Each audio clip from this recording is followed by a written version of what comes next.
Hay lugares que, bueno, que tienen una energía especial, ¿no? Sitios que te piden algo más que la foto rápida. Y el Parque Nacional del Teide es sin duda uno de ellos. Bienvenidos a esta inmersión sonora. Hoy vamos a desplegar el mapa de una aventura bastante extraordinaria. Vamos a meternos en la piel de Jon Castellano y Adrián Guerrero. Se propusieron un reto mayúsculo: enlazar las 3 cimas más altas del parque. Palabras mayores: Guajara, Pico Viejo y el Teide. Exacto. Y no de cualquier forma, ¿eh? En plan travesía de varios días autosuficientes, cargando con todo. Una inmersión total. Una aventura con mayúsculas. Es que además es el autor del portal senderismograncanaria.com. Una referencia, para quien le guste el senderismo en Canarias. Y el plan, ojo, no era pequeño. Enlazar el Alto de Guajara, que son 2.715 metros, Pico Viejo, 3.135, y el propio Pico del Teide, 3.715 metros.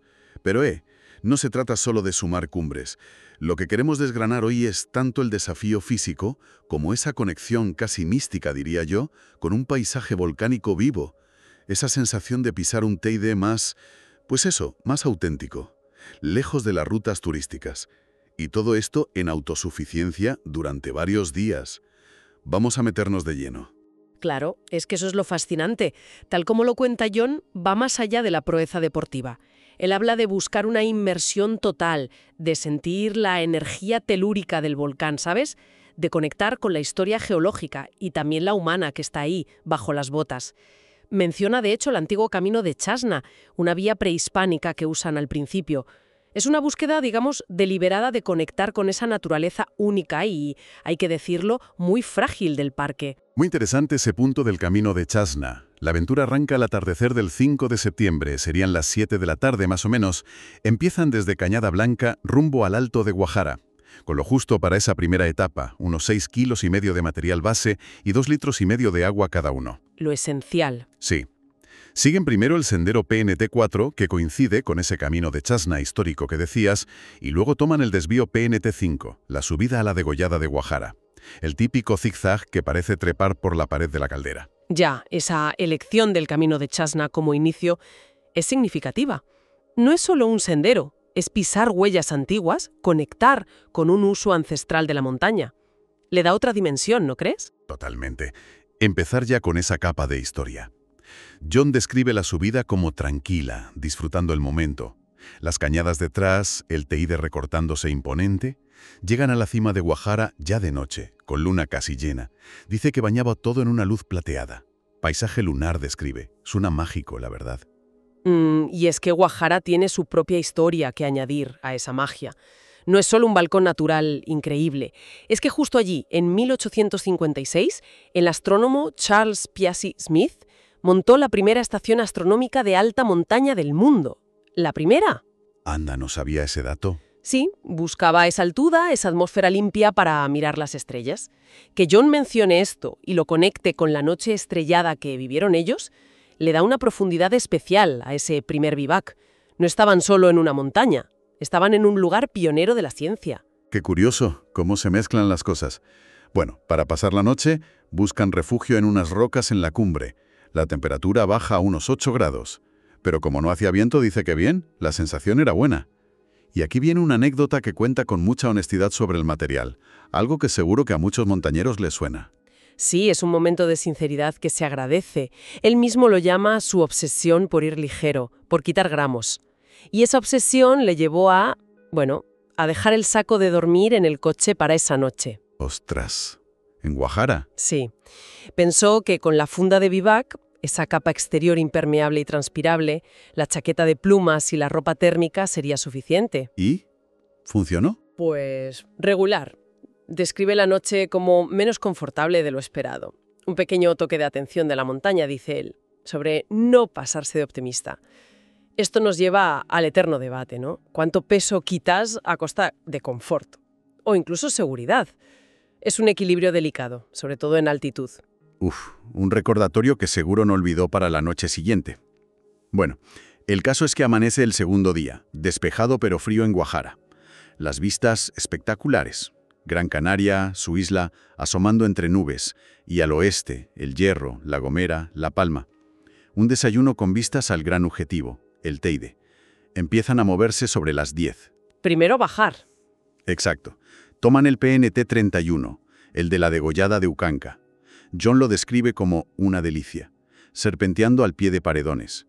Este camino les devuelve al sendero de 7 cañadas y de vuelta a Cañada Blanca, al punto de inicio. Y aquí, momento clave, de logística. Llegan al coche, pero no para irse, sino para reconfigurar todo. Ahora empieza lo gordo. La ascensión principal hacia Teide y Pico Viejo. Las mochilas ganan peso. Bastante. Unos 13,7 kilos cada uno.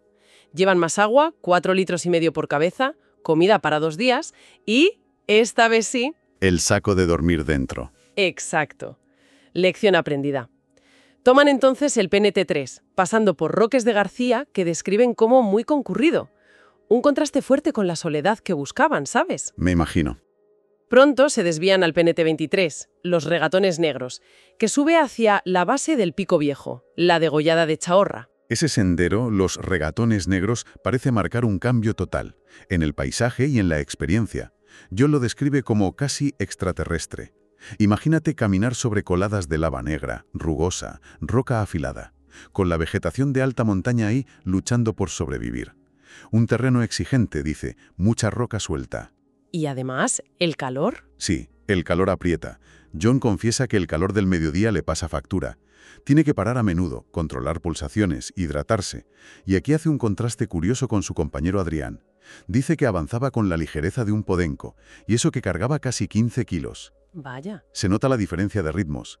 John admite llegar bastante tocado a la degollada de Chahorra. Exhausto, dice. Claro, ese punto, a los pies de Pico Viejo, es como un campo base improvisado. Descansan, reponen fuerzas y hacen otro ajuste de material. Dejan allí parte del equipo de vivac para la noche y preparan lo que él llama una mochila de ataque, más ligera, para afrontar la subida final al Teide. Toman el sendero 9, que sube directo hacia la Rambleta, la estación del teleférico. Y ese sendero 9, suena a palabras mayores. Describe un terreno que empieza en piedra pómez, pero que rápido se convierte en subida directa por coladas de lava muy rotas, lo que llaman Malpaís. Habla de un caos de rocas sueltas, afiladas, y una pendiente que no da tregua, vamos. Me parece interesante cómo afronta esa dureza mentalmente. Dice que iba dividiendo la subida escalón a escalón, usando los cartelitos del sendero como metas volantes para no venirse abajo. Es una estrategia psicológica clásica, ¿no? En subidas así largas y monótonas, fijarse metas pequeñas. La descripción del terreno como caóticos campos de Malpaís es muy gráfica. Te imaginas la dificultad buscando el paso entre rocas inestables y la altitud ya haciendo mella. Sí. Finalmente el alivio y la sorpresa al llegar a la Rambleta, a 3.555 metros. Lo llama un choque cultural.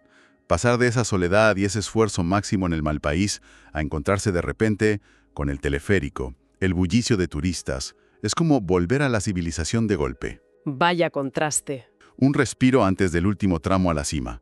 Y una curiosidad. Adrián, su compañero, que iba más fuerte, ya se había adelantado y le estaba esperando arriba, en la misma cumbre del Teide. Mientras Adrián espera, John llega al control de acceso del sendero Telesforo Bravo, el último tramito para coronar. Hay que recordar que para subir ahí se necesita permiso. Él lo muestra con su licencia federativa. Cuenta que charla un poco con los agentes de medio ambiente, reconociendo que también era una excusa para pillar aire antes del último empujón. Buena táctica. Dice que, aunque era la 4ª vez que hacía ese tramo final, esos 700 metros, la ilusión era máxima. Y aquí otra anécdota que pinta muy bien la energía de su compañero. Mientras John subía ese último tramo, ve a Adrián bajar corriendo un trozo para luego volver a subir con él. ¿En serio? Sí. Según John, era la forma de Adrián de aprovechar el tiempo y no aburrirse esperando. Vaya tela esperar así en el techo de España. Menuda forma física, desde luego. Bueno, finalmente, sobre las 5:30 de la tarde del 6 de septiembre, los dos juntos alcanzan la cumbre del Teide, 3.715 metros. Y la sorpresa, la encuentran vacía, totalmente vacía. Algo rarísimo allá arriba. ¡Qué increíble! Coronan el techo de España, el segundo de sus 3 picos en una soledad inesperada. Debe ser una sensación brutal. Imagino. Pero no hay mucho tiempo para disfrutarla. El plan sigue. Tienen que bajar rápido parte del camino y tirar hacia el siguiente objetivo. Pico Viejo. Eso es. Desandan camino hacia la degollada de Chajorra y desde allí a por Pico Viejo. Correcto. Llegan a la base de Pico Viejo casi 2 horas después, ya con las últimas luces. Les queda el último esfuerzo del día. Un repecho de unos 500 metros de desnivel para coronar Pico Viejo, a 3.135 metros. Lo consiguen justo cuando se va la luz. Es la tercera y última cima del desafío. Objetivo cumplido. Menuda jornada. Y el premio, después de semejante paliza, es montar el vivac justo debajo de la cima de Pico Viejo. John lo describe como un sueño. Cuenta que la luna llena, otra vez protagonista, iluminaba de forma espectacular la cara oeste del Teide que tenían enfrente. El contraste de la luz en la roca negra y la pómez clara. Una estampa increíble para cenar y descansar. Describe una temperatura mínima de 7 grados esa noche, pero con bastante humedad, un 80%. Una noche mágica, dice, bajo las estrellas compitiendo con la luna. Dormir a más de 3.000 metros después de enlazar esas 3 cimas con esas vistas tiene que ser una experiencia muy, muy intensa. Se nota en el relato que ese momento fue especial para él. Absolutamente. Bueno, llegamos así al tercer día, 7 de septiembre, el día del regreso. Despiertan con la claridad. Mañana fría y húmeda, comenta John cómo se notaba la condensación en los sacos y cómo las rocas parecían sudar por la humedad. Disfrutan de un desayuno tranquilo, sin presión, ya con la satisfacción del reto. Y menciona, casi sorprendido, que las piernas le responden bien, sin agujetas ni dolores fuertes. Después de casi 3.000 metros de desnivel el día anterior. Es una buena noticia, sí señor. Sobre las 10:15 empiezan a caminar. Primero, un regalo para la vista. Rodean el cráter enorme de Pico Viejo, acercándose al borde oeste, a la mesita de la Escoronada o Pico Viejo Sur. Las vistas desde allí, según describe, son inmensas. Sobre el propio cráter, el hoyo del Teide Chico al lado y toda la panorámica hacia el oeste. Un paseo por la geología reciente del Teide. Tras ese paseo geológico, como lo llama, inician el descenso sobre las 11. Vuelven por el PNT 23, el de los regatones negros, pero ahora cuesta abajo. Dice que se sienten ligeros, como si se hubieran quitado un peso de encima, literal y metafóricamente. Deciden variar un poco el final, cogiendo una variante del PNT3 para pasar por los Roques Blancos y Roques de García. Incluso se permiten trotar en algunos tramos llanos. El último repecho, casi simbólico, es la subida final junto a la catedral, de vuelta al parador. Un último esfuerzo que, según John, terminó exprimiendo mis últimas fuerzas a modo de firma final. Es como si la montaña les pidiera un último tributo antes de dejarlos marchar. Qué buena imagen esa. Y la reflexión final de John Castellano como narrador y protagonista me parece muy reveladora. Dice que no se lleva sensación de conquista, sino de gratitud y respeto. Profundos. Fueron, en sus palabras, 42 horas de felicidad. Resume las cifras: casi 3.000 metros de desnivel positivo, unas 13 horas caminando, pero sobre todo insiste en la fragilidad del entorno, en la necesidad de movernos por él con máximo respeto, con conciencia. Es que su relato, viniendo de alguien tan metido en el senderismo en Canarias, con su portal y todo, tiene un peso especial. No es solo la crónica de una aventura, es también una llamada a la responsabilidad, ¿no? Vemos cómo se mezcla el reto físico, la conexión personal con el paisaje, el guiño a la historia prehispánica, científica y la vivencia directa de esa geología volcánica tan potente. Y también esas reflexiones tan humanas, el material, el cansancio, la euforia. Sí, todo eso. Y algo que él mismo recalca, y me parece importante subrayar. Esta forma de hacerlo, en varios días, en autosuficiencia, uniendo estos 3 picos, es su manera. Admite que hay 1000 formas de afrontar un reto así en el Teide. Habrá quien lo haga corriendo en un día, quien elija otras rutas porque la red de senderos es amplísima, quien prefiera tomárselo con más calma aún, y dice que eso es lo bonito, la libertad que te da la montaña para disfrutarla a tu manera. Totalmente de acuerdo, no hay una única forma correcta, pero su relato sí nos deja flotando una pregunta importante, que él mismo apunta con esa insistencia en el respeto. Él habla de dejar solo huellas efímeras, en un momento en que estas aventuras, estos retos en entornos naturales protegidos, son cada vez más populares.